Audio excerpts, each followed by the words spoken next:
முதலமைச்சர் உடல்நலம் குறித்து விசாரிக்க இன்றும் பல அரசியல் தலைவர்கள் சென்னை அப்பல்லோ மருத்துவமனைக்கு சென்றனர். அவர்கள் அளித்த பேட்டிகளை தற்போது காணலாம். எனக்கு முழு நம்பிக்கை இருக்கிறது. நல்ல வகையில் இன்னும் ஒரு வாரம் 10 நாட்களுக்குள்ளே அவர்கள் நல்ல வகையில் வீட்டுக்கு திரும்புவார்கள் அம்மையார் என்கிற நம்பிக்கையுடன் நான் இப்பொழுது செல்கிறேன்.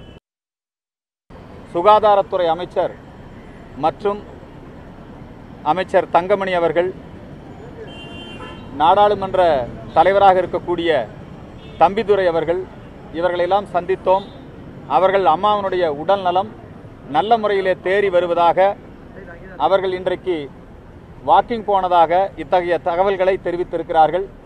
அவர்கள் பூரண நலம் பெற்று மீண்டும் வந்து மக்கள் பணியாற்றிட நான் வணங்குகின்ற பாரத தாயை நான் வணங்கி பிரார்த்தனை செய்து கொள்கின்றேன். மாண்புமிகு சுகாதார அமைச்சர் அவர்களை சந்தித்து கேட்கின்ற பொழுது அம்மா விரைவில் குணமாகி வீட்டுக்கு வந்துவிடுவார் என்று சொன்னார்கள். உண்மையாகவே சந்தோஷமாக இருக்கிறது. விரைவாக அம்மா குணமாகி வீட்டுக்கு வர வேண்டும் என்று எங்களுடைய இயக்கத்தின் சார்பாக சொல்ல கடமைப்பட்டிருக்கின்றோம்.